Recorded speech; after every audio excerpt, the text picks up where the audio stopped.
Moving on to the Adept level, we're going to do some more simplifying. Again, we only want positive exponents, and we're going to start, well, with the simpler ones, and they are going to get a little bit more difficult. So it's important to remember that you don't have to solve everything, or simplify everything in one step, okay? It's okay if you can do it in one step, great.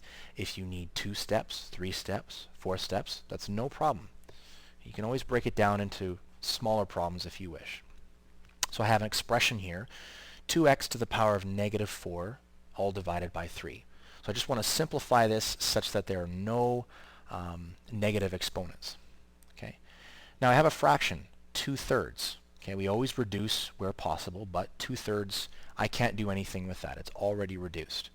However, this x is being raised to the negative 4. Please remember, though, that this negative 4 has no effect on this number 2. Okay, this 2 is not affected by this exponent here. Only the x is. So we've seen what we can do with that. It just can go into the denominator, and then the sign changes to positive. So the 2 stays in the denominator. In the numerator. The 3 stays in the denominator, but the x to the 4th can go down here, and this becomes positive. Okay, so that's simplified, but no negative exponents. Next, 2x to the negative 6, all divided by 20. Well, I can see right away here, okay, 2 over 20, that's the same as a 10th. Okay, so 1 times x to the negative 6, I don't need the 1. Well, not in this step. Okay, so that's a little bit better, but again, I don't want any negative exponents. Okay, so the 10 has to stay here. This, however, can go to the denominator, and then this becomes a positive 6.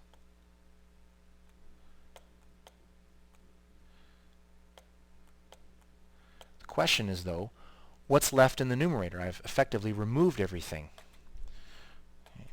Well, remember, this invisible 1 never really left. I just didn't need to write it in this step. But because I've removed it, I have to put it back.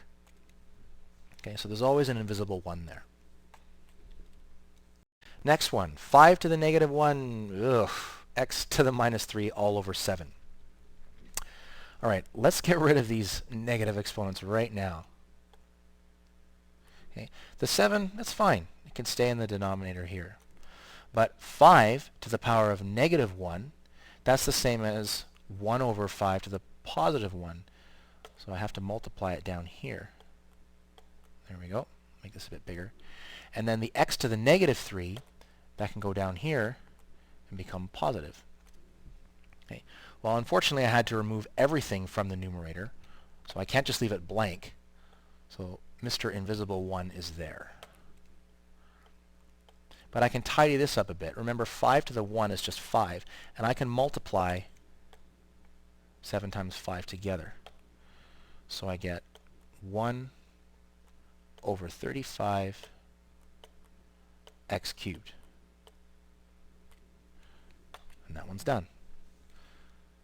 Next, I have 2x all to the power of negative 2. Why do I say all? Well, because everything here in brackets is being affected by this exponent here. And then I'm dividing by 5. So let's get rid of these negative exponents. I don't like them. Well, this negative exponent, again, is affecting everything. So if I shift it to the denominator, remember that 5 is still there, everything has to go with it. But this now becomes positive 2. And I can't leave it blank here, so I have to put my 1. Okay, so that's better, but I can still keep going. Okay. 2x all squared. What that means is the 2 is being squared and the x is being squared. Both of them are. So this is 5 times 4x squared. Okay, I just squared everything inside here. But now I can combine the 5 and the 4 because this 4 is no longer being affected by this exponent here. So my final answer is 1 over 20x squared. So believe it or not, this ugly thing is equivalent to this, which is a lot simpler to deal with. next example is actually very similar to the previous one. The only real difference is I have something else in the numerator, but because the 2 is outside these brackets, it is not being affected by this negative 2 exponent here. This negative 2 is only affecting the 4x. Okay. This is 2/9. That is not reducible, so there's nothing I can do there. So the 2 is going to stay. However, this can be shifted to the denominator, so the 9 is still there, and this becomes 4x to the positive 2. There we go. So now I'll do exactly the same thing as what I did over here. Everything inside these brackets is being squared. The 9 is not.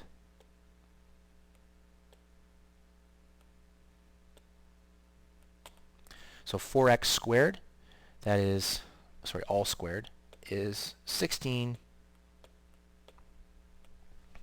squared. Okay. Now, yes, you can multiply the 9 and the 16. That's going to give you a big number, and then you can do some reducing. But before I do that, notice how 2 over 16, that is reducible. Okay?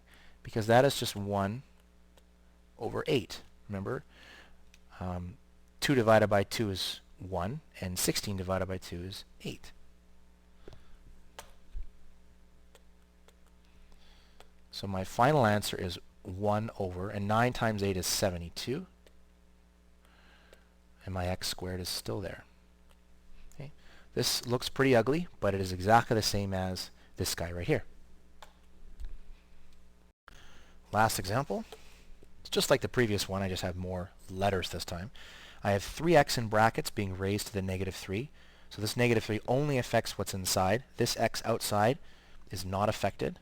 And I have a y squared in the denominator. This exponent is positive, so that doesn't need to go anywhere. So this gives me x over y squared times 3x to the power of 3. So let's just expand the bottom. Okay. So 3x cubed, I'm just cubing everything inside. So 3 cubed is 27, and x cubed is just x cubed. Okay, we're almost done, but there is one more simplification. Remember, I have an x with an invisible 1, x over x cubed. Okay, that is reducible. In short, this is going to cancel. It's going to become a 1. And this exponent is going to become a 2. So I'll write down the answer, then I'll explain more in detail what I did and why.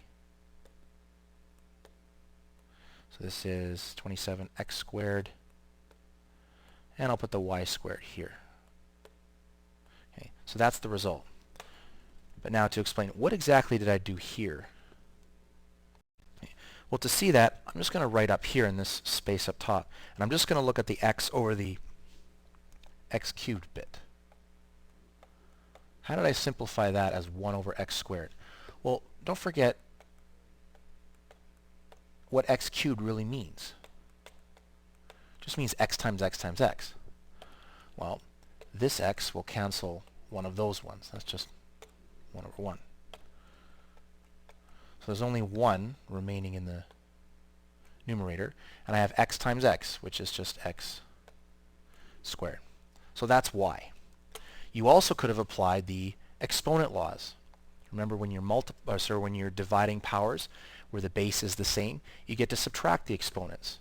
So I could have done that. I could have understood that as x to the power of 1 take away 3, which is just x to the power of negative 2. Which I can write as 1 over x squared. So that's another way of thinking about getting the same answer. Let's do some more examples. You notice with these 3 expressions here, I have negative exponents, but the power is actually appearing in the denominator. How do we deal with that? Right, well, first of all, 8 over 5, that's a fraction. It is not reducible. so there's nothing we can do. Now, if this x to the minus 4 were in the numerator, you've already seen many times before, I can just shift it to the denominator and then change the sign. What if it's already in the denominator? Well, if you were to make a guess, you'd probably get it right. Okay, it just goes up to the top. Okay, so anytime you have a power with a negative exponent, if you want to change the sign of the exponent, it just switches position. So if it begins in the numerator, it goes to the denominator. If it begins in the denominator, it goes to the numerator.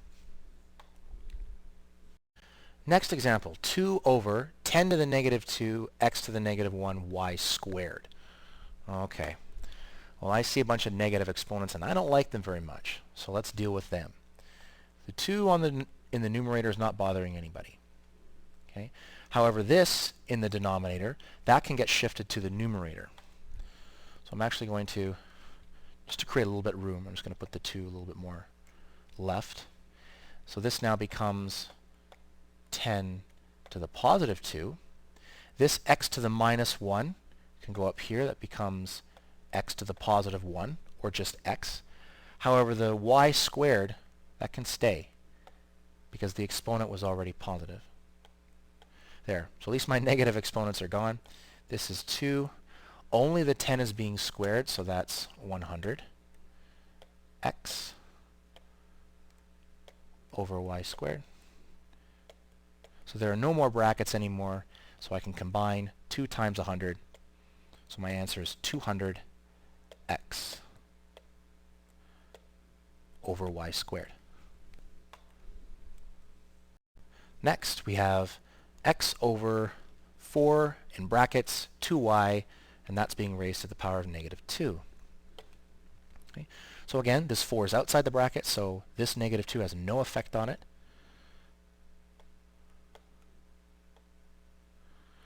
However, this 2y can be brought to the numerator, okay, and then this becomes positive.